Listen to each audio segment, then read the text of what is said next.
Salam alaikum, au nom d'Allah. Bonsoir tout le monde. Mesdames et messieurs, bienvenue dans ce 18e webinaire organisé par Loma Fortis dans le cadre du programme d'appui en matière de parentalité préscolaire et éducation inclusive, d'adaptation de contenu scolaire et d'appui technique, en partenariat avec l'UNICEF et la direction des curricula du ministère de l'Éducation nationale marocaine, afin d'assurer l'accompagnement des apprentissages durant cette phase du confinement dû à la pandémie Covid-19. Permettez-moi tout d'abord de vous informer qu'à force majeure de Madame Houria Mazouz s'est excusée de ne pas pouvoir gérer ce webinaire. Pour cela, je vous accompagne durant cette soirée, moi Jihan El Mourid, avec tout le plaisir de vous dire combien je suis heureuse de vous voir aussi nombreux pour une deuxième fois rassemblés pour ce séminaire numérique. Votre présence témoigne de l'intérêt que vous portez toutes et tous à ce rendez-vous, à l'enseignement et à l'éducation nationale. Je suis convaincue que votre présence à tout contribuera à l'intérêt des discussions de cette soirée. Mes sincères salutations.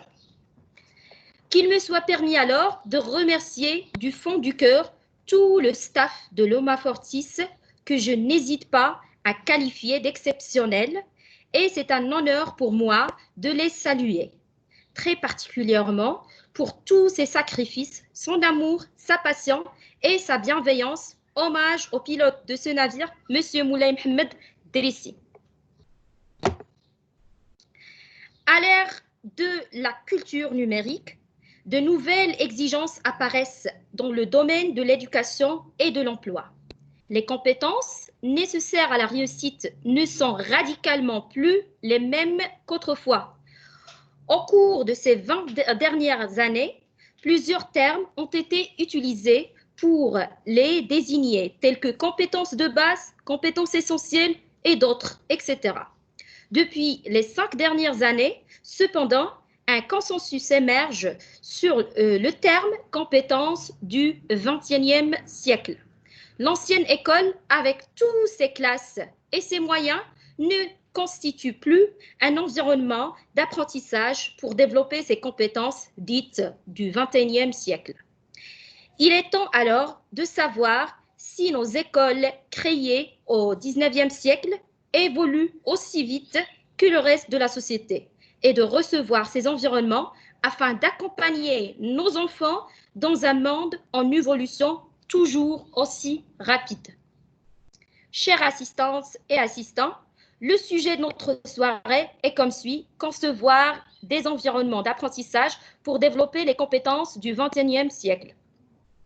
Présenté par M. Abdelghani Serghini, l'inspecteur éducatif intéressé du domaine de l'intégration des TIS dans l'enseignement, que je remercie vivement pour le sujet et aussi pour son esprit d'accueil. Allez-y, monsieur, je vous laisse la parole.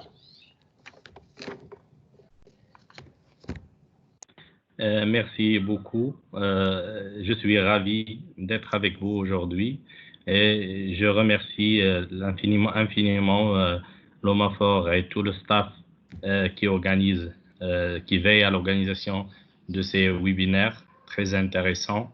Et je suis vraiment très heureux de participer à ce travail énorme qui a pour objectif de réaliser les objectifs du programme d'appui mentionné.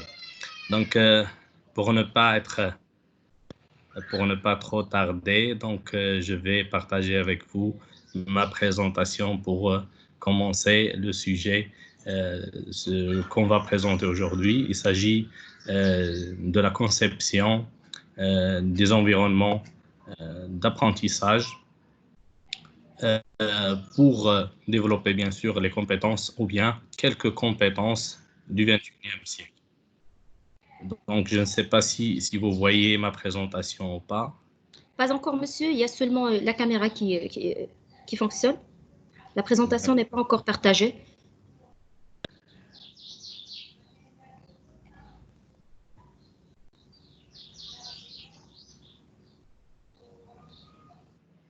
Donc, ça y est, monsieur. Très bien, donc commençons tout d'abord par présenter le plan de cette présentation. On va tout d'abord aborder le contexte dans lequel s'inscrit ce sujet qu'on va aborder aujourd'hui. Ensuite, on va parler un peu on va faire un peu de théorie en abordant les apports de la théorie des situations didactiques de Guy Brosseau et de la théorie de l'activité instrumentée et plus particulièrement la théorie de la genèse instrumentale de Pierre Rabardel. Et après, on va aborder le sujet des compétences du XXIe siècle avant de terminer par voir comment est-ce qu'on peut développer les compétences du XXIe siècle en concevant des environnements d'apprentissage informatisés qui sont capables de contribuer au développement de ces compétences.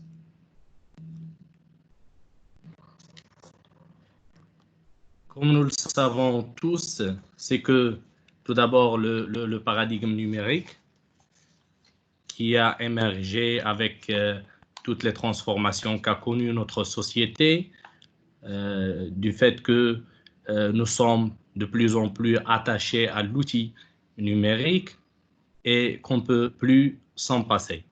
On est attaché à notre téléphone, à notre ordinateur, et du fait que notre vie a totalement changé et qu'on a eu une dépendance à l'outil numérique. Donc, ce paradigme numérique a engendré donc une transformation de la société du XXIe siècle dans laquelle nous vivons et il est devenu ces transformations ont engendré de nouveaux systèmes. On parle alors d'un système de l'économie de l'information, on parle de l'économie de la connaissance où l'information et la connaissance deviennent le capital de tout business sur lequel s'appuie le système économique mondial.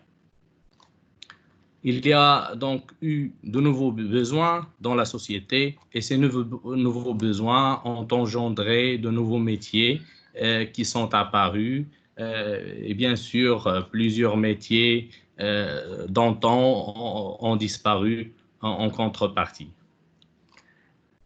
Le constat qu'on peut faire, c'est que la communication, la collaboration, la créativité, la pensée critique et la résolution de problèmes sont aujourd'hui à la une des compétences requises pour exercer dans plusieurs domaines.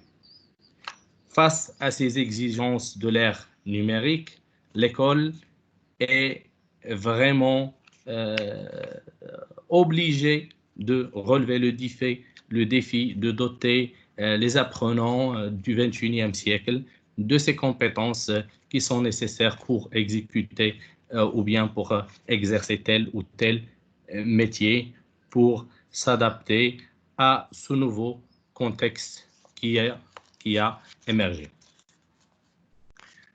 Dans ce contexte,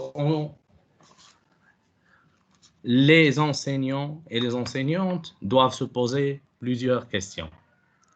Puisque l'école doit relever ce défi, les enseignants devraient se poser d'abord la question, que sont d'abord ces compétences du XXIe siècle? On doit les connaître tout d'abord. Quelle place occupent les ressources numériques éducatives dans le développement de ces compétences?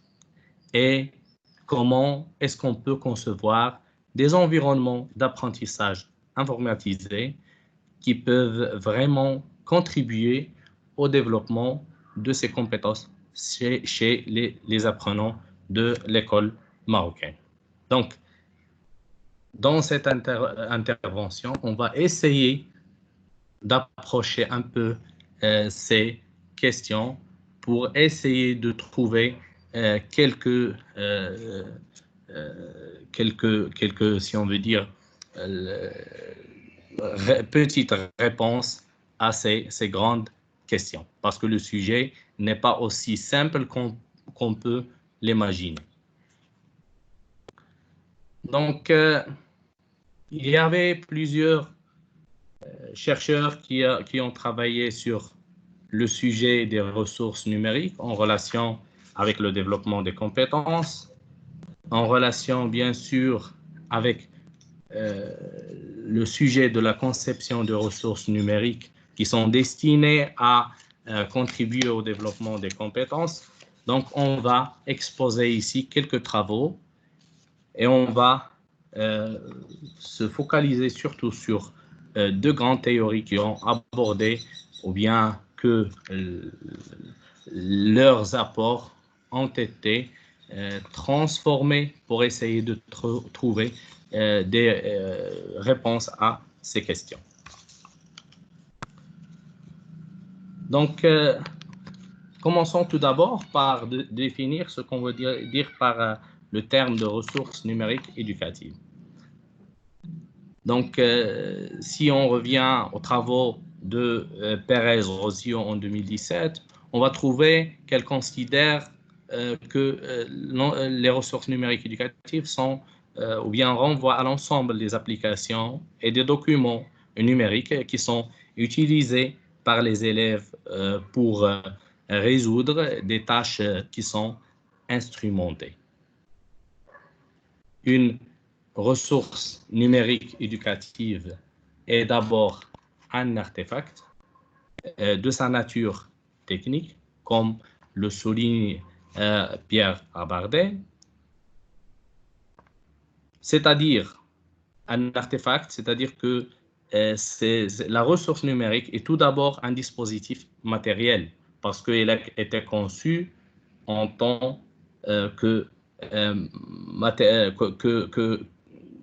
en tant que dispositif matériel ou symbolique qui a été produit par un concepteur et qui est employé comme moyen d'action. Donc, on essaye tout d'abord d'approcher un peu le concept de ressources numériques. Donc, elle est un artefact parce qu'il s'agit tout d'abord d'un outil technique qui a été créé dans le but de servir de moyen d'action pour agir sur un objet. L'intégration d'une ressource numérique éducative transforme la situation didactique en situation instrumentée. C'est-à-dire que lorsqu'on utilise une ressource numérique éducative dans une situation didactique donnée pour aider l'apprenant à construire des connaissances et des savoirs, donc c'est que cette situation n'est plus considérée comme étant une situation didactique, mais plutôt une situation d'apprentissage instrumenté. Donc, on va voir plus tard pourquoi est-ce qu'on a utilisé ce terme instrumenté. C'est que cette situation est une situation d'action, comme le souligne Brossou, une situation d'action dans laquelle l'usage d'une ressource numérique est prescrit aux élèves pour réaliser des tâches d'apprentissage. Donc, l'utilité de la ressource numérique éducative dépend dans cette situation d'apprentissage instrumenté dépend de son appropriation par l'apprenant. Parce que la ressource numérique éducative, en tant qu'artefact, c'est-à-dire outil technique, elle ne sert à rien, mais elle nécessite une appropriation par l'apprenant pour en générer l'instrument qui va lui servir de construire ses propres apprentissages. Cette appropriation invoque chez l'apprenant des schèmes d'utilisation, c'est-à-dire que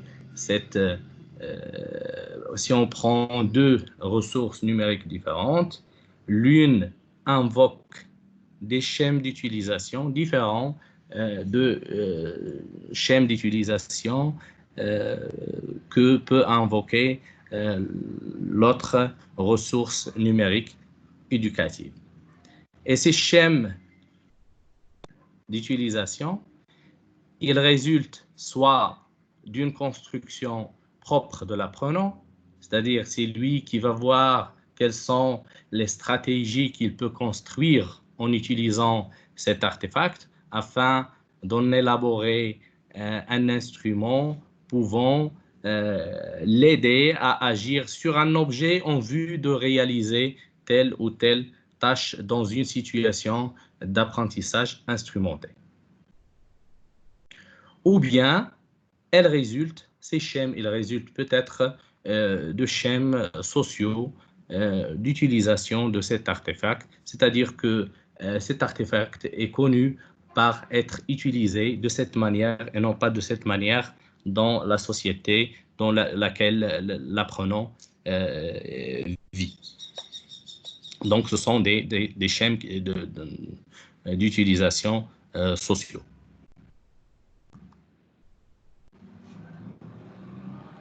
Pour expliciter un peu ce qu'on vient de dire, regardons ce schéma. Donc, dans chaque situation d'apprentissage ou bien instrumentée, situation d'apprentissage instrumentée est composée de trois éléments. Donc, on va trouver qu'il y a toujours le sujet qui est l'apprenant et l'objet sur lequel cet apprenant va agir, et il y a une interaction qui est directe entre le sujet et l'objet, toujours dans l'environnement. Il y a d'autre part l'artefact. L'artefact, ici, c'est la ressource numérique quand on parle des environnements d'apprentissage informatisés. Donc, il y a donc une interaction du sujet avec l'objet sur lequel il va agir, une interaction du sujet avec l'artefact, et d'autre part, il y a une interaction médiatisée par l'instrument élaboré par le sujet à partir de l'artefact pour agir sur l'objet. Donc, il y a une autre interaction entre l'instrument et l'objet. Donc, il y a différentes interactions. Donc, la chose est très, très complexe et plus complexe qu'on puisse l'imaginer. C'est qu'il y a l'interaction SOD, c'est-à-dire sujet-objet direct. Il y a l'interaction sujet-instrument direct. Il y a l'interaction IO, c'est-à-dire instrument-objet direct, et il y a l'interaction médiatisée par l'instrument, construit par l'apprenant ou bien le sujet à partir de l'artefact, et qui est mentionné ici SOM, c'est-à-dire c'est une interaction sujet-objet médiatisée par l'instrument. Donc, les élèves construisent avec la ressource numérique prescrite un instrument d'apprentissage, et la construction de cet instrument d'apprentissage dépend de plusieurs stratégies, ou bien elle dépend des stratégies que la ressource numérique permet aux élèves d'élaborer pour réaliser la tâche. Donc, c'est plutôt c'est-à-dire que les stratégies que l'apprenant peut qui émergent, si on veut dire, qui émergent chez l'apprenant en voulant agir sur l'objet, elles dépendent plutôt des stratégies que permet la ressource numérique. Pour expliquer un peu cette question d'appropriation, donc on va présenter ce schéma. Donc, comme vous le voyez, il y a le milieu didactique, comme le mentionne Guy Brosseau. Ici, dans le cas d'un environnement d'apprentissage informatisé, ce milieu est composé de 3 éléments. Le premier élément, c'est la tâche prescrite. Le deuxième élément, c'est la ressource numérique. Le troisième élément, ce sont les stratégies possibles que permet la ressource numérique à l'élève ou bien à l'apprenant pour réaliser la tâche prescrite. Donc, d'autre part, il y a l'apprenant qui est en interaction avec ce milieu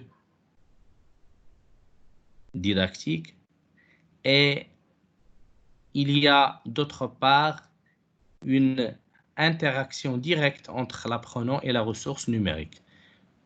L'appropriation dans le premier cas, quand il s'agit de l'interaction entre l'apprenant et le milieu, c'est une appropriation par adaptation, comme c'est mentionné par la théorie des situations didactiques, c'est-à-dire que dans cette appropriation, c'est l'apprenant qui s'adapte au milieu didactique. Et d'autre part, il y a une interaction directe entre l'apprenant et la ressource numérique, et l'appropriation sur ce plan se fait à travers une genèse instrumentale. Cette genèse instrumentale se fait selon 2 processus. Le premier processus est appelé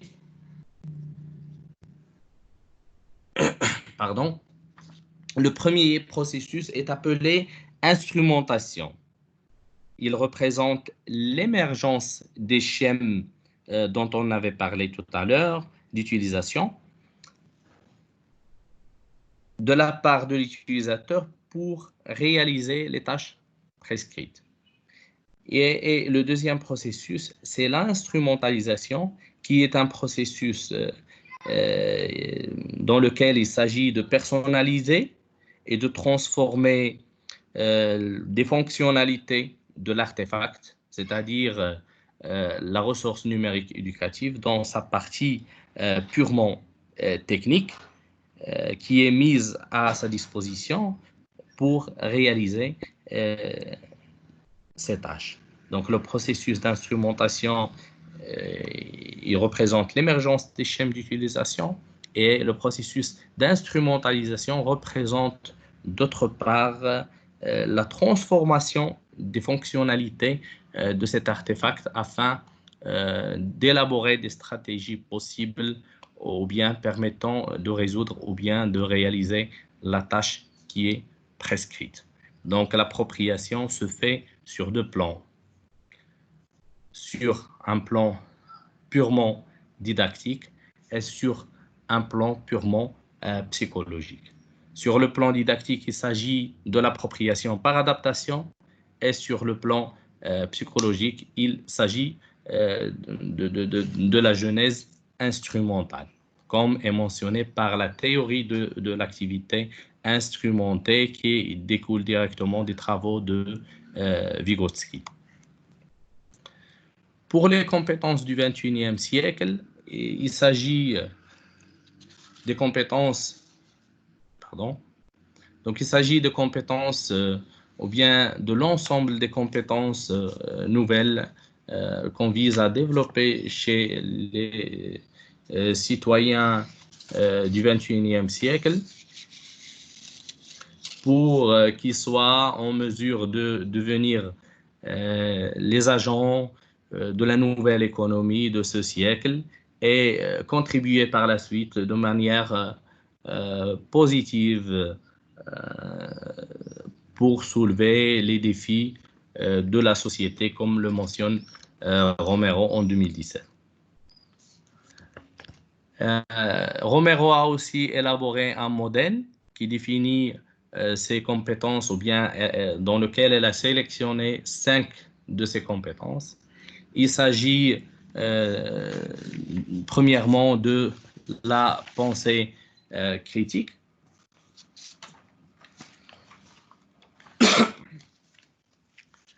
Il s'agit de la pensée critique qui est définie comme la capacité de développer une réflexion critique indépendante. La pensée critique permet l'analyse des idées, des connaissances et des processus en lien avec un système de valeurs et de jugement propre. C'est une pensée donc qui est responsable et qui s'appuie sur des critères et qui est sensible au contexte et qui permet à l'apprenant, bien sûr, d'évaluer l'information et de ne pas tout avaler, mais plutôt de sélectionner telle ou telle information. La deuxième compétence, c'est la collaboration.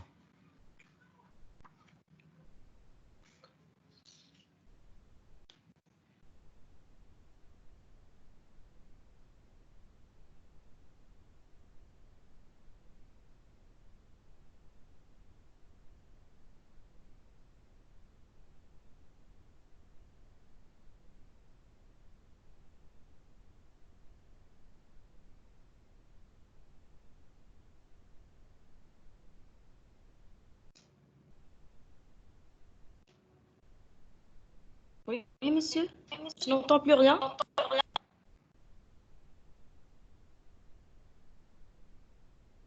Vous m'entendez?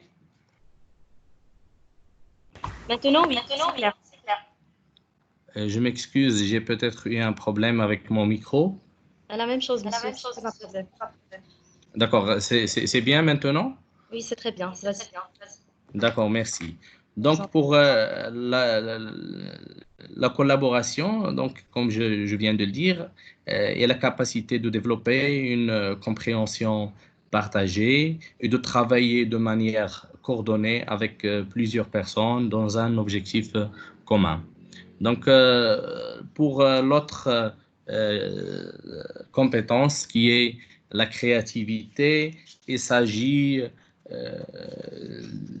d'un processus de conception d'une solution jugée nouvelle, innovante et pertinente pour répondre à une situation, problème et adaptée au contexte, c'est-à-dire trouver des problèmes ou bien élaborer une solution qui est jugée nouvelle pour trouver une solution à un problème donné.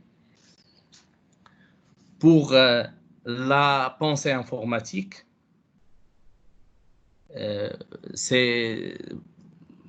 s'agit de cette capacité. Donc, la pensée informatique, c'est une compétence qui est transversale et dans laquelle il s'agit de résoudre plusieurs tâches ou bien d'exécuter plusieurs tâches avec l'outil informatique, que ce soit pour résoudre des problèmes ou bien pour produire de l'information ou pour créer quelque chose de nouveau, etc. Et aussi une autre compétence qui est la résolution de problèmes. Donc, il s'agit dans cette compétence d'une capacité d'identifier une situation problème pour laquelle le processus et la solution ne sont pas connus d'avance. C'est également la capacité de déterminer une solution, de la construire et de la mettre en œuvre de manière efficace. Une autre compétence qui n'a pas été mentionnée dans ce modèle et qui est très importante, c'est la communication. dans laquelle il s'agit de mobiliser une diversité de stratégies et d'outils numériques de communication et les utiliser dans le cadre d'activités pédagogiques, professionnelles ou de la vie courante, en adaptant ces messages au contexte et en tenant compte des règles et des conventions liées à la communication numérique. Il s'agit aussi de reconnaître ou de définir les balises nécessaires pour préserver la confidentialité de ces échanges et de ceux des autres avec l'outil numérique. Donc, les définitions qui ont été présentées sont des définitions tirées directement du cadre de référence de la compétence numérique du Québec, du gouvernement du Québec.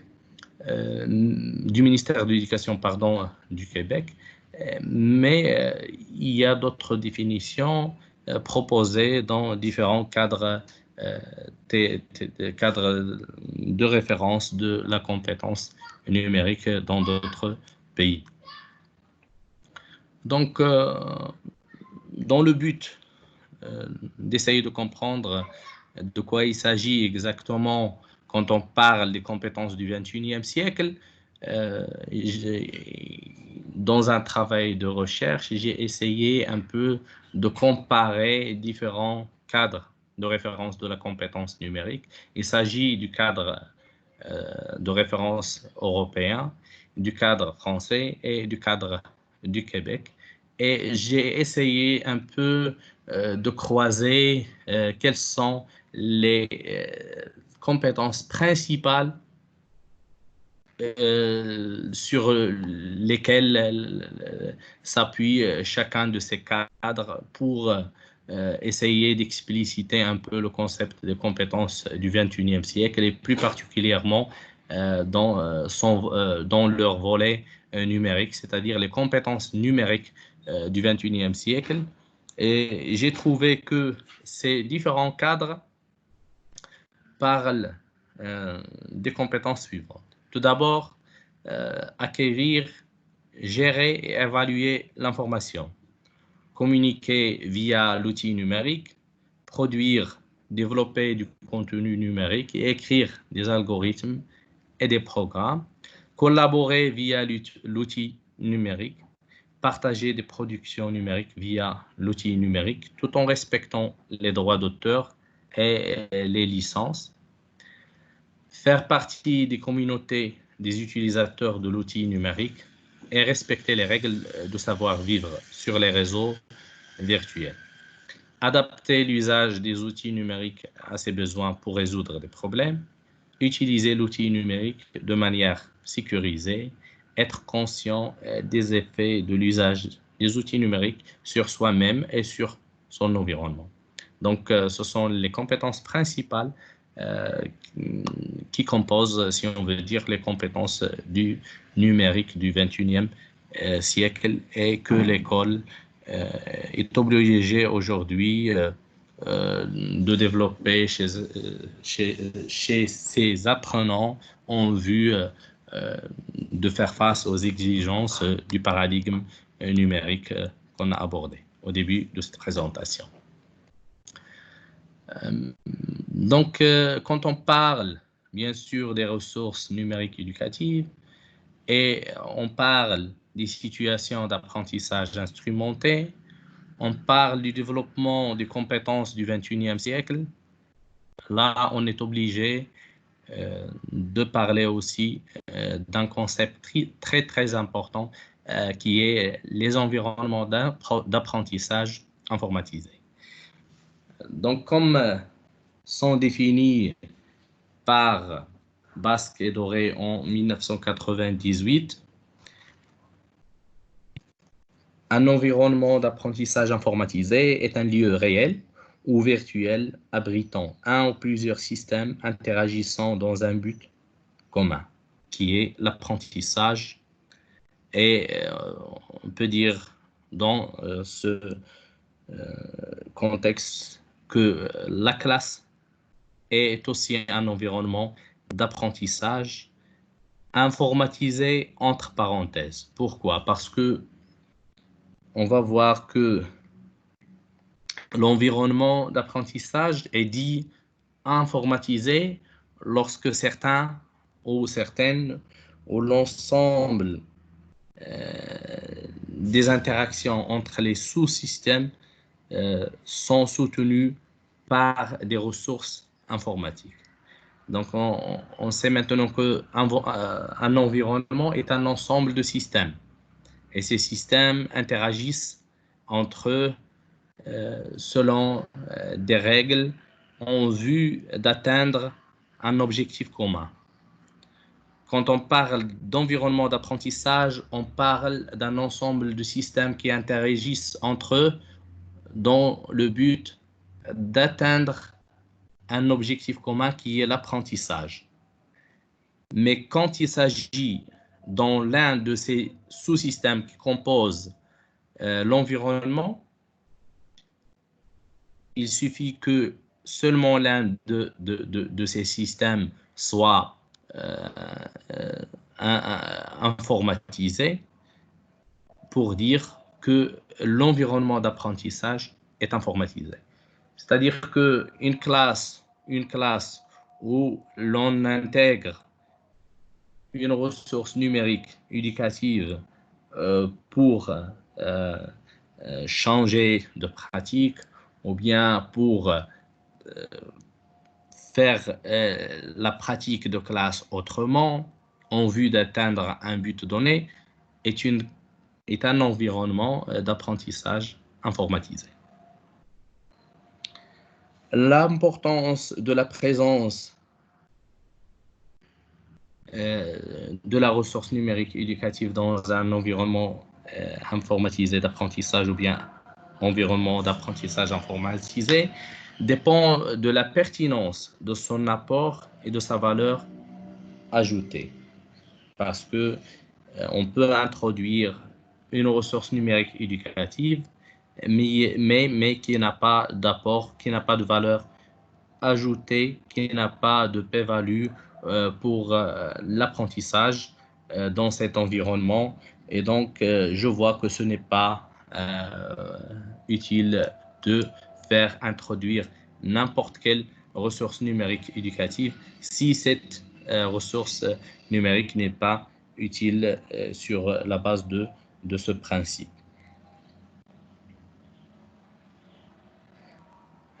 Donc, dans une classe, il y a toujours, bien sûr, un enseignant et des apprenants. Donc, cet enseignant et ces apprenants peuvent être vus eux-mêmes en tant que système.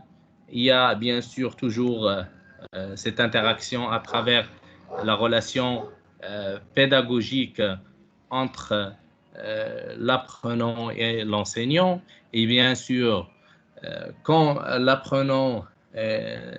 on prescrit une tâche à l'apprenant en présence d'une ressource numérique éducative, là, il y a une interaction avec ce nouveau système qui est la ressource numérique éducative, ce qui transforme cette classe en environnement d'apprentissage informatisé.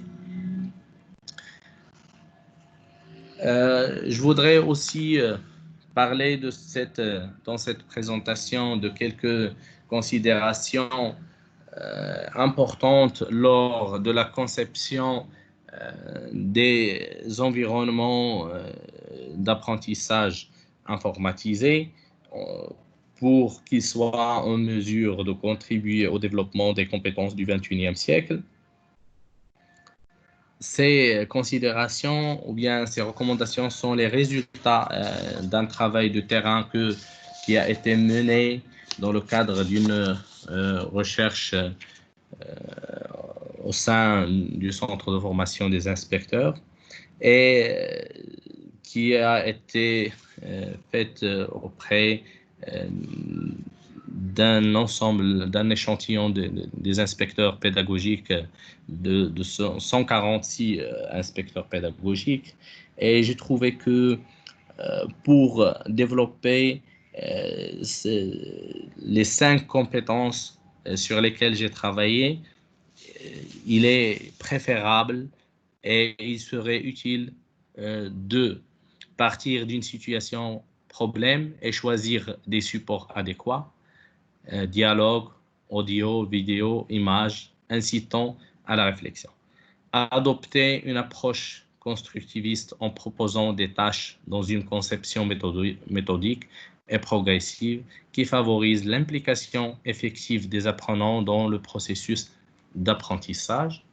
Valoriser l'interaction, la collaboration et l'échange apprenant-apprenant et apprenant-enseignant, moyennant les techniques adaptées, visioconférence, meeting, classe virtuelle, travail en groupe via application, plateforme ou réseaux sociaux.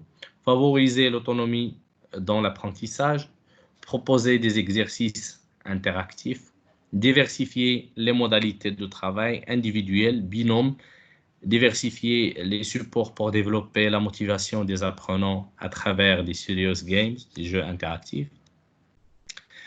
On va voir bien sûr en détail quelles sont les choses qu'il faut prendre en considération en vue de concevoir des environnements d'apprentissage informatisés qui peuvent bien sûr aider à réaliser notre objectif qui est le développement des compétences du XXIe siècle. Donc, pour la communication, il faut considérer les dialogues, les historiettes dans les activités, avec texte, audio, vidéo, image. Il faut aussi utiliser, ou bien on peut aussi utiliser la synthèse vocale pour lire le texte, c'est-à-dire que on peut utiliser une ressource numérique ou bien un outil numérique, une application ou bien autre qui est en mesure de permettre aux apprenants d'utiliser la synthèse vocale pour lire le texte. La possibilité aussi d'enregistrer et d'écouter sa voix, la présence de modules de discussion, chat, forum, visioconférence, présence d'un lexique thématique. Donc, tous ces critères, si présents, ils peuvent aider dans un environnement d'apprentissage informatisé à contribuer au développement de la compétence de la communication. Pour la collaboration, les tâches à réaliser en binôme et en groupe, projet de classe par exemple, présence de modules de discussion, chat, forum, visioconférence, présence d'un module de partage sur les réseaux, possibilité de réaliser les tâches collaboratives en temps réel en connectant deux outils technologiques ou plus. Il y a beaucoup d'outils technologiques qui permettent de faire ça. Présence de tâches à réaliser en binôme ou en groupe, projet de classe, etc. Pour la compétence créativité, présence des activités de production de phrases et de textes, présence des activités de proposition de nouvelles solutions à des problèmes, possibilité de saisir du texte et d'éditer des documents à travers l'utilisation, bien sûr, des traitements de texte, présence des activités de dessin, possibilité d'éditer des images, possibilité d'éditer du son, présence des activités de coding, initiation à la programmation en utilisant par exemple le logiciel Scratch, Mblock ou autres, Logo, etc. Présence des activités de manipulation des robots, pourquoi pas. Et pour développer la pensée critique, on peut avoir recours au texte, ou bien il faut avoir recours aux textes argumentatifs parce qu'ils permettent de développer cette compétence d'argumenter, justifier. Présence des activités de justification d'un choix ou d'une réponse, présence des activités d'expression d'idées et d'argumentation, présence des activités d'expression d'un avis, d'une opinion à l'égard d'un sujet donné, présence des activités d'expression de goût, c'est-à-dire permettre à l'apprenant d'exprimer son goût, s'il aime ou bien n'aime pas telle ou telle chose, présence de textes argumentatifs, ça a été dit, ça a été répété vers la fin. Donc, pour la résolution de problèmes, il s'agit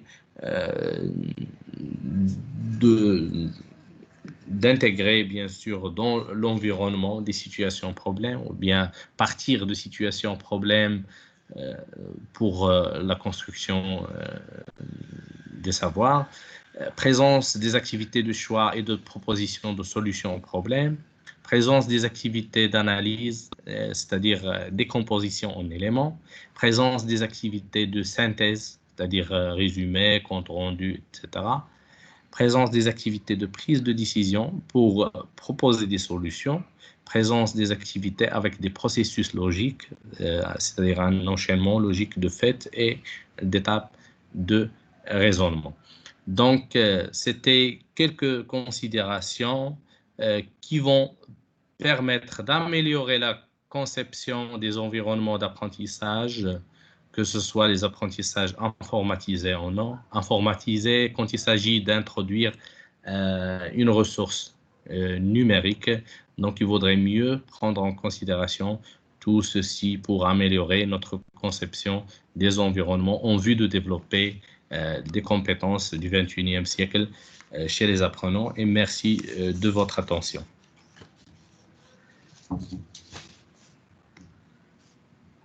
Donc, pour aller plus loin dans le sujet, donc vous pouvez voir les références bibliographiques sur lesquelles j'ai travaillé. À vous la parole, Stade Jihan. Donc, merci beaucoup. Donc, comme dit l'écrivain français Marcel Proust, soyons reconnaissants aux personnes qui nous donnent du bonheur et sont les charmants jardiniers par qui nos âmes sont fleuries. Évidemment, Monsieur Abdelghani, vous étiez ce jardinier par qui nos âmes sont fleuries et nos cerveaux sont enrichis. Merci pour cette belle... Merci à vous, Stada. Je vous en prie. Donc, merci pour cette belle et magnifique intervention, et à la fois bénéfique et utile. Je vous demande pardon, je voudrais vraiment partager avec vous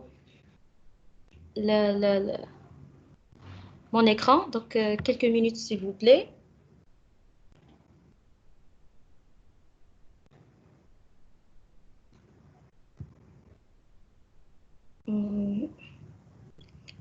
Attendez.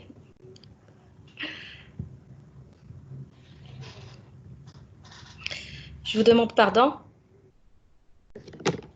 Je crois que c'est là, F5.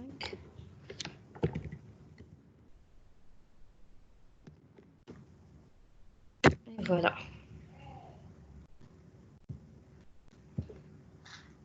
J'espère que c'est bon. C'est bon? Mon écran est partagé, c'est ça? Est-ce que vous Oui, c'est bien partagé. Oui, c'est bien partagé. Merci. Donc, je continue. Donc, merci, Monsieur Abdelghani, pour cette belle et magnifique intervention, à la fois bénéfique et utile.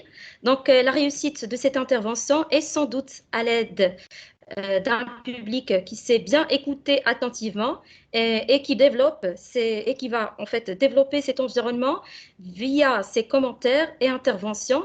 Amicalement, j'ouvre le débat et on commence par la première intervention. Ah d'accord, donc je vois ici qu'il y a Myriam. Donc, alors bonsoir. Bonsoir Jeanne, bonsoir Monsieur Sarini. Bonsoir. On vous remercie pour cette approche. D'accord. On aurait bien aimé profiter d'un tel débat au début quand on était... pardon. J'ai reçu un appel. Bien. Donc, au début, quand on voulait travailler avec nos élèves via les nouvelles technologies, j'ai une petite question à poser. Donc, ici, on voit que l'artefact, il est considéré comme un outil, c'est ça, qui a permis d'agir en contexte. Alors, ce qu'on a remarqué, c'est que des fois, on avait à répondre à des questions surtout sur l'outil, d'accord, qui porte sur l'outil. Comment, par exemple, comment je peux le manipuler, ça ne fonctionne pas. Les élèves, des fois, ils font sortir leurs amis de la conversation. Ils ne peuvent pas suivre les cours, ce qui ne permet pas vraiment une interaction sur le savoir. Donc, on a perdu, je crois, tout un mois. Il y a ces problèmes techniques parce que les élèves, ils n'ont pas été vraiment incités à manipuler les tablettes et les ordi. D'accord? Donc, ici aussi, j'ai remarqué qu'on n'a pas pu assurer, par exemple, la dynamique interactionnelle parce que vous savez que la main levée n'a été permise qu'à la fin des études, à la fin du deuxième semestre. D'accord? Donc, on n'a pas pu vraiment donner la parole aux élèves qui voulaient réagir. On ne pouvait pas, par exemple, des fois, dans les tablettes, par exemple, si on travaille sur Zoom, on ne pouvait pas leur donner l'accès à l'écrit pour les élèves qui ne peuvent pas utiliser le micro, qui avaient des problèmes via le micro. Donc, je crois que l'utilisation de ces instruments était un peu brutale dans l'école marocaine parce qu'on n'a pas été vraiment formé à l'utiliser, d'accord? Je crois que ce deuxième semestre pour nous et cette année a été seulement un début de formation et nos élèves, ils ont besoin un peu plus de confiance et peut-être aussi je sais pas, de séances surtout informatives qui peuvent les aider à savoir comment répondre, comment prendre la parole et ainsi de suite. Donc, on vous remercie très fort. C'est un sujet qui est très, très intéressant. Donc, notre souci à nous, c'est d'assurer la dynamique interactionnelle et on croit que via ces artefacts, donc ça n'a pas été vraiment possible cette année. Espérons que l'année prochaine, peut-être, on peut réussir à arriver à cet objectif. Alors, je vous remercie. C'était vraiment intéressant et j'espère qu'on va ouvrir un nouveau débat encore une fois pour parler d'autres problèmes. Merci beaucoup et bonne fin de soirée. Merci. Merci à toi également, Madame Mriam. Je vous en prie, donc, Monsieur Abdelghani Serrini, est-ce que vous avez une intervention, vous avez une réponse? Merci, Stade Jihan. Donc, je remercie infiniment pour Madame Mriam pour cette question très importante. Ce que je voudrais un peu revenir, c'est sur ce concept d'artefacts et d'instruments. Parce que quand on considère la ressource numérique en tant que ressource numérique, il s'agit non pas seulement d'une seule chose. On peut dire qu'il s'agit à la fois d'un artefact et pardon. D'accord. Pardon, quelqu'un doit demander l'accès. J'ai reçu une notification, c'est pour ça que je me suis arrêté. Donc, je m'excuse. Donc, quand on considère la ressource numérique, il s'agit non pas seulement dans un seul objet, si on voudrait dire, ou bien dans un seul outil, mais plutôt il s'agit d'un outil, si on veut dire, à double tranchant, parce qu'il s'agit tout d'abord d'un outil technique qui est l'artefact. Il a été conçu par des développeurs et il permet d'élaborer ou bien de construire, de mobiliser certaines stratégies, alors que de l'autre côté, c'est aussi un instrument d'apprentissage. L'instrument d'apprentissage, il n'est pas un donné, mais il est plutôt construit par l'apprenant à travers le processus ou bien les deux processus d'instrumentation et d'instrumentalisation, c'est-à-dire qu'il y a une genèse instrumentale qui permet d'élaborer un instrument à partir de cet artefact.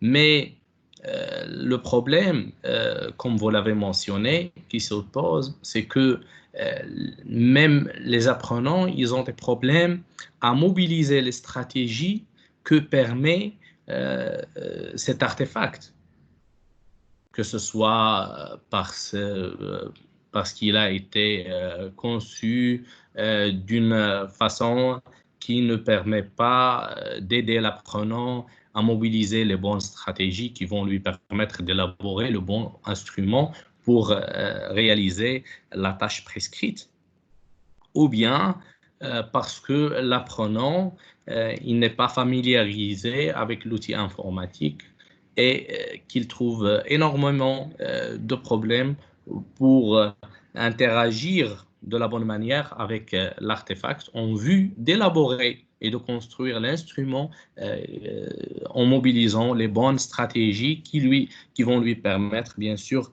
de réaliser la tâche prescrite. Donc, les deux problèmes vont entraver, bien sûr, ou bien vont être un obstacle à l'apprenant. Ils ne vont pas lui faciliter la tâche pour arriver à résoudre le problème. Effectivement, Monsieur Abdelghani, donc merci. Dans un premier temps, je veux faire un petit rappel du plan et des grandes lignes que nous avons vues avec Monsieur Abdelghani Sereni dans son intervention. Donc, dans un premier temps, Monsieur Abdelghani nous a parlé du contexte général du sujet et puis il nous a donné l'occasion de savoir les différents apports des deux théories, TDS et TAI, ça veut dire théorie des situations didactiques. Et à la fois, ensuite, nous avons aussi pu découvrir les compétences du 21e siècle et à la fin, c'était une partie qui concerne les environnements d'apprentissage informatisé. Merci. Donc, je vois ici que Jamel Bourassi, vous parlez, mais avant, s'il vous plaît, donc, je veux juste vous informer quelque chose. Donc, Loma Fortis, comme toujours, nous surprise et cette fois, c'est intéressant d'être nombreux et d'y assister. Je vous donne plus d'informations à la fin du séminaire. Ne le ratez pas, merci. Je vous laisse avec Monsieur Jamel Bourassi. Vas-y. Allez-y, monsieur. Bonsoir, Madame Jihan. Bonsoir, Monsieur Abdelghani. Alors, vous m'entendez? Oui, très bien. Oui, merci. Merci, Monsieur Abdelghani, pour cet exposé. Grand merci aussi pour ce partage de l'information. J'ai une remarque accompagnée d'une question, c'est-à-dire quand on parle du milieu pédagogique marocain, on dit que, c'est-à-dire on parle directement des inégalités sociales, c'est-à-dire des inégalités de chance. Alors, en prenant tout ça en considération, ou bien cette remarque en considération, comment on peut assurer une égalité au niveau du développement des compétences du 20e siècle, du 21e siècle, c'est-à-dire par le biais des TIS. Et aussi une deuxième question, c'est-à-dire, Monsieur Abdelghani, comment voyez-vous l'absence de la discipline, c'est-à-dire l'informatique, à l'école primaire? Alors, est-ce que ça va aider l'école marocaine vraiment à développer ses compétences du 21e siècle? Alors, merci. Donc, monsieur Jamel, s'il vous plaît, l'absence de quoi? L'absence de la discipline ou bien la matière informatique, c'est-à-dire la discipline informatique à l'école primaire. Primaire, d'accord. Voilà. Merci, monsieur. Je vous en prie. Donc, je laisse la parole à monsieur Sereni. D'accord. Merci, c'est Jamel, pour votre question. Vraiment, quand vous parlez d'inégalité sociale, c'est vraiment un problème que l'école, c'est un défi plutôt, que l'école relève pour essayer de, si on veut dire, doter chacun des compétences nécessaires et d'arriver, si on veut dire, à instaurer une certaine démocratie pédagogique pour, bien sûr, atténuer les inégalités entre les apprenants. C'est un problème dont tout le monde est conscient aujourd'hui, mais je crois qu'avec la révision des nouveaux curriculums, aujourd'hui, on a réussi à introduire partiellement l'informatique dans les nouveaux programmes scolaires, avec l'introduction, bien sûr, de cette matière en 5e et 6e année, en vue, bien sûr, d'initier les apprenants à acquérir le minimum, au moins, si on veut dire, mais c'est un pas géant pour l'école marocaine, vu que on a introduit surtout tout ce qui se rapporte à l'enseignement de la programmation à l'école primaire. Je crois que ça peut avoir un impact positif ultérieurement sur le développement des compétences de la créativité, de la résolution des problèmes, de la pensée critique. Je crois qu'on est sur le bon chemin et j'espère que ça va plus tard pour couvrir les autres niveaux de l'école marocaine. Donc, merci Monsieur Serrini. Effectivement, donc, le manque d'égalité au niveau des compétences du XXIe siècle au Maroc, c'est remarquable. Et bien sûr, à petits pas, on y arrivera tous. Merci. Maintenant, il y a l'intervention de Monsieur Oussama Guinno. Donc, s'il vous plaît, vas-y, allez-y, monsieur. Alors, bonsoir tout le monde. Bonsoir. Vous m'entendez bien? Oui, très très bien. Vas-y. Merci infiniment, Madame Jihan. Alors, je voudrais d'abord remercier M. Serrini pour la qualité de l'exposé. Vraiment, il a touché d'une façon, on peut dire, opérationnelle les compétences du XXe siècle. Alors, mon intervention sera sur l'objet pour nous. Ça veut dire, je parle de notre contexte marocain. Ça veut dire comment on peut voir, par exemple, ou bien comment on peut instaurer un cadre référentiel pour intégrer les compétences du XXe siècle en intégrant un cadre référentiel de l'intégration des ressources numériques à l'école marocaine, surtout en primaire. Comme il a incité M. Jamal Bourassi, alors on peut adapter un cadre référentiel pour l'école marocaine et surtout pour le milieu rural, pour avoir l'accès, pour justifier et avoir la disponibilité d'avoir ou bien d'adapter les ressources numériques. Alors, on peut penser à un cadre de référence. Qu'est-ce que vous pensez, M. Serrini? Merci beaucoup, M. Oussama Guinno. Donc, vas-y, M. Serrini. Donc, je crois que vous parlez du milieu rural, c'est ça? Donc, vas-y. Allez-y, M. Serrini, je vous laisse la parole. Merci, Madame Jihan. Donc, merci, c'est Oussama, pour votre question. Donc, si j'ai bien compris votre question, vous vous demandez sur comment instaurer un cadre référentiel de la compétence numérique qui est adapté au contexte marocain.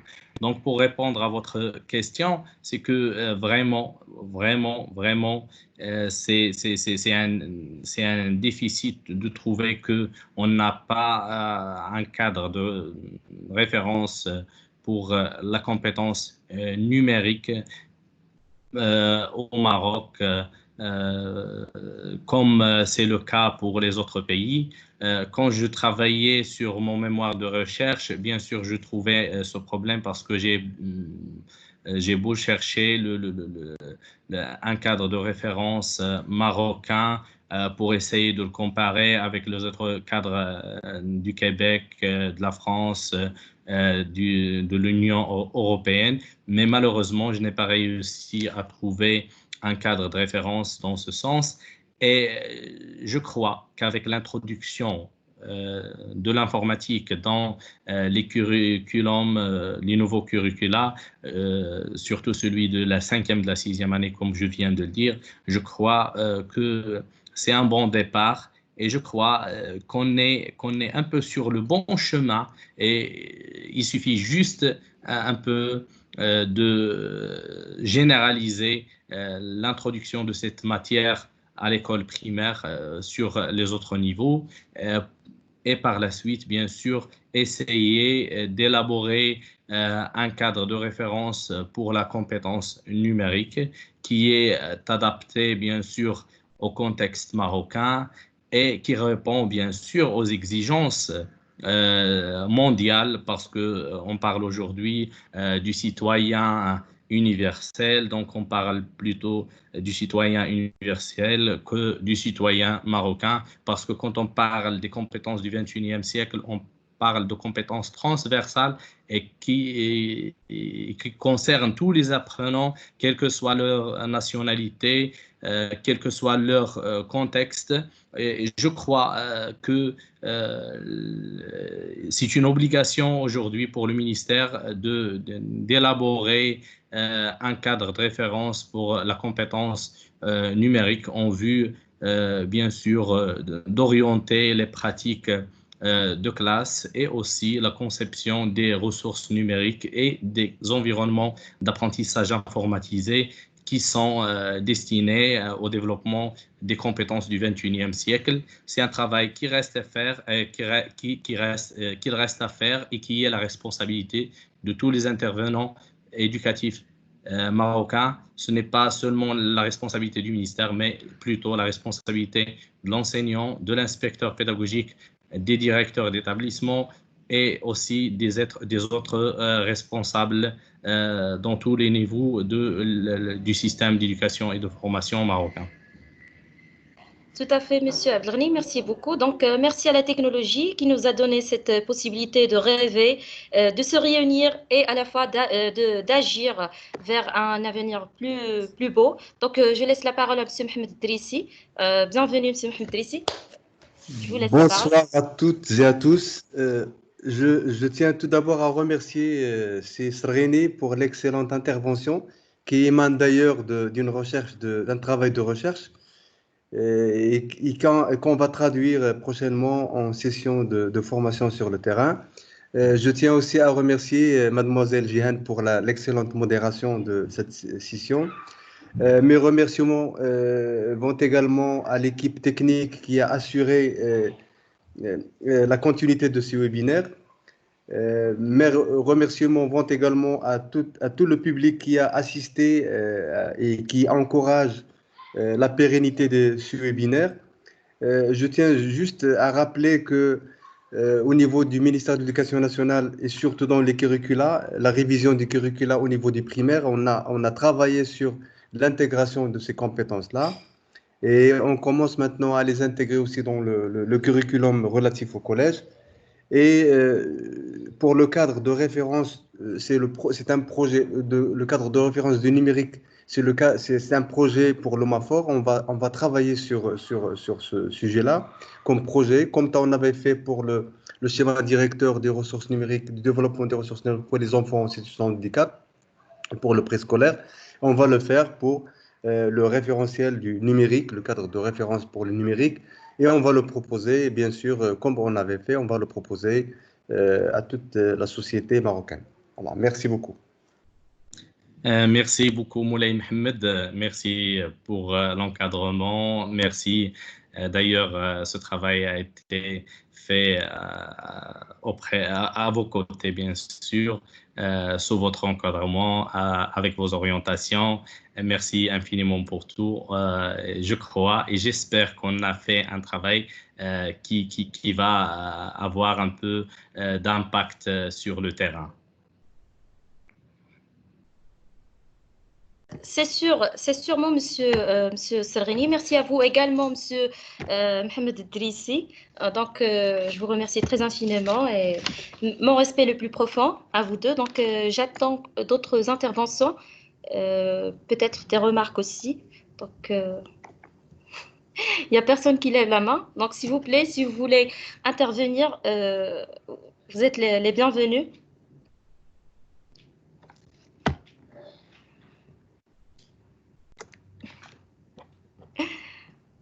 Alors, je vois personne. Donc, je vous rappelle que cette fois, je vais dire en arabe.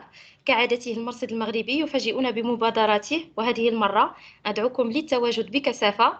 أعرف أن كلامي مبهم لكنني أضرب لكم موعدا في آخر الندوة لأشرح لكم أكثر. Alors, en attendant des interventions, donc il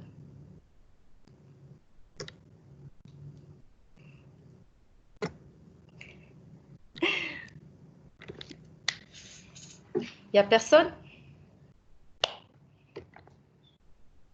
Donc, s'il vous plaît, si vous voulez intervenir, vous êtes les bienvenus.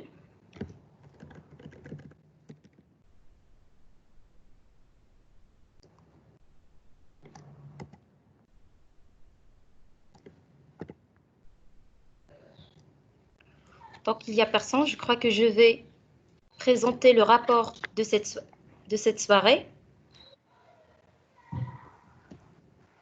Il y a quelqu'un qui veut parler? Allez-y, allez-y, Jeanne. Tu fais le rapport et tu clôtures la session. D'accord. Donc, je fais le rapport.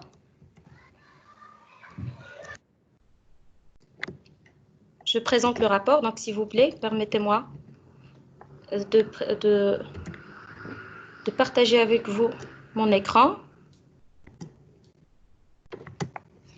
Donc, voilà. Donc, ce dimanche 26 juillet 2020, à partir du 20h du soir, le Fortis, en partenariat avec l'UNICEF et le ministère de l'Éducation nationale, organise ce webinaire qui fait partie d'une série de webinaires visant à atteindre les objectifs cités dans le projet Programme d'appui en matière de parentalité, préscolaire et éducation inclusive, d'adaptation de contenu scolaire et d'appui technique. Alors, nous sommes réunis tous et toutes sur l'intérêt de l'enfant marocain afin de discuter dans ce webinaire un sujet d'actualité dont l'intitulé est « Concevoir des environnements d'apprentissage pour développer les compétences du XXIe siècle ». Animé par M. Abdelghani Serghini et géré par Mlle Jeanne Mourid moi. Au cours de son intervention, d'abord, M. Abdelghani nous a identifié le contexte général de son sujet, puis il a parlé et clarifié les différents apports des théories TDS, théorie des situations didactiques, TAI ou bien TGI, théorie de la genèse instrumentale et théorie de l'activité instrumentée. Ensuite, il nous a cité les compétences du XXIe siècle et à la fin, il a expliqué les environnements d'apprentissage informatisés et il a donné quelques exemples. Grâce à cet exposé enrichissant, plusieurs intervenants ont fertilisé le débat, donc tels que Madame Myriam Amlak et Monsieur Jamal Bourassi et à la fin, M. Oussama Gno et sans oublier l'intervention de M. Moulay Mohamed Drissi. Donc, je décris alors ce webinaire gagnant et je dédie cette réussite à toute l'équipe Oma Fortis, à vous, M. Serghini, et bien sûr à vous toutes et tous, chères spectatrices et spectateurs, la reconnaissance et la mémoire du cœur. Merci et au prochain rendez-vous demain, après-demain et le lendemain, aux mêmes heures, 21h du soir. À très bientôt. Donc, s'il vous plaît, je voudrais seulement vous montrer des flyers pour les prochains webinaires. Donc, s'il vous plaît, vous me permettez juste 2 minutes pour que je voulais... Ben voilà, donc rendez-vous en ce qui concerne فيما يخص غدا إذا يوم الاثنين 27 يوليو سيكون لدينا لقاء رقمي كالعادة الساعة 8 مع المتدخل الأستاذ عبد الحميد شعو والمسيرة هي الأستاذة فاطمة مغينيف والموضوع سوف يكون حول توظيف اللوحات اللمسية لضمان الاستثمار الأمثل من قبل الأمهات وآباء الأطفال في وضعيات إعاقة وهنا سوف تتم معرفة أهم أنواع وخصائص اللوحات اللمسية بالطبع هذه اللقاءات هذا بالنسبة للقاء الأول بالنسبة للقاء الثاني وهو يوم بالنسبة للقاء الثاني وسوف يكون يوم الثلاثاء أظن أن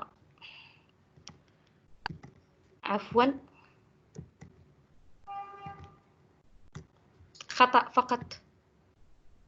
المرجو الانتظار حتى أتقاسم معكم الندوة الثانية.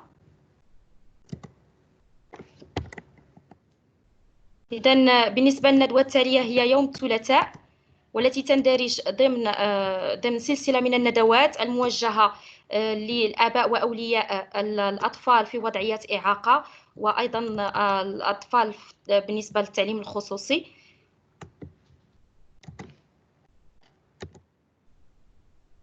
هل يمكنكم المشاهدة الآن؟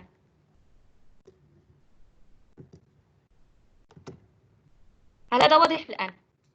باقي ليس واضح؟ لا صافي. دابا هذه الأولى، هذا لقاء 2. نعم. إذا بالنسبة للثلاثاء 28 يوليوز 2022 سوف تكون مداخلة من طرف الأستاذ المهدي سوكيكي أستاذ التعليم الابتدائي تحت تسيير الأستاذة إلهام العثماني أستاذة التعليم الابتدائي أيضا. والموضوع سوف يكون حول إدماج تكنولوجيا المعلومات والاتصال في التعليم الأولي والتربية الدامجة، وذلك نحو استعمال آمن وفعال للوحات اللمسية. بالنسبة للمداخلة أو الندوة الأخيرة يعني يوم الأربعاء 29 يوليوز سوف تكون من تحت تأطير الأستاذ منير العافية، والمسيرة هي الأستاذة لديب حكيمة. الموضوع سوف يكون هو نماذج لتطبيقات خاصة بالتعليم الأولي والتربية الدامجة.